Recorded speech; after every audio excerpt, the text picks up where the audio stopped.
હે guys, welcome back to this channel. So આજે આપણે જોઈશું ધોરણ 10 યુનિટ 1 અગેન્સ્ટ ધ ઓડનું સીતાપુર્સ લાઇટ. ઉત્તર પ્રદેશના ગ્રામ વિસ્તારોમાં 60% ઉપરાંત ઘરોમાં વીજળી નથી. આવી જ એક વીજળી વગરની જગ્યા છે એટલે કે સીતાપુર જિલ્લો. મેરા ગાંવ પાવર એમજીપી નામની એક નાની સામાજિક સંસ્થા પરિસ્થિતિ બદલવાનો પ્રયત્ન કરી રહી છે. તેઓ એકી વખતે 2 સોલાર પેનલ મૂકી રહ્યા છે. આશરે 1 વર્ષમાં એમજીપીએ ગ્રામ કક્ષાએ 3,500થી વધારે ગ્રાહકોને સોલાર પાવર મિની ગ્રીડ સાથે જોડ્યા છે.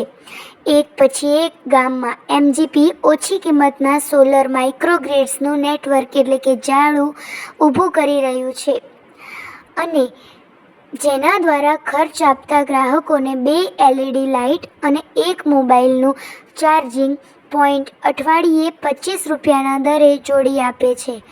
તે કેરોસીન કરતાં પણ સસ્તું છે કારણ કે 1 મહિનાની અંદર તેનો એટલે કે કેરોસીનનો ખર્ચ બમણો આવે છે. સૌર ઉર્જા પ્રકાશનનો એક ધૂમ્રરહિત સ્ત્રોત હોવાથી ગ્રાહકના સ્વાસ્થ્ય માટે વધારે લાભદાયક છે.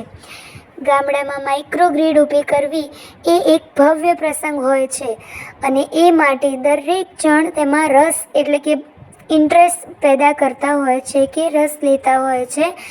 અને આ જ રીતે જોવા જઈએ તો દમદમપુરાવા નામના એક ગામમાં બપોરના બળબળતા તડકામાં એક ટીમ ઘરે ઘરે ફરીને આખા ગામનો એક નકશો તૈયાર કરે છે જેથી એ નક્કી થઈ શકે કે ગ્રાહકને પાવરના સ્ત્રોત સાથે જોડવા માટે દરેક તાર ક્યાં મૂકી શકાય.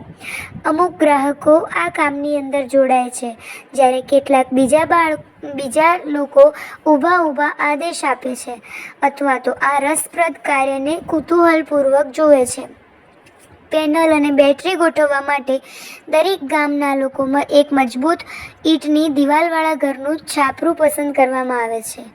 સ્થાનિક જિલ્લાના રેઉસા બ્લોકમાંથી કંપની દ્વારા ભરતી કરવામાં આવેલો સૌથી પહેલો ઇલેક્ટ્રિશિયન એજાઝ વધારેમાં વધારે સૂર્યપ્રકાશ પકડી શકાય તે રીતે પેનલને દક્ષિણ દિશાની અંદર ગોઠવે છે અથવા તો બેસાડે છે.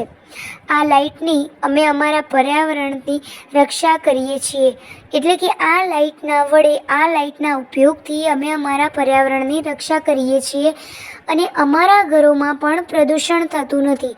ગામનો એક ખેડૂત બોલ્યો. ગ્રાહકોમાં પણ નવા વ્યવસાય ઊભા થઈ રહ્યા છે.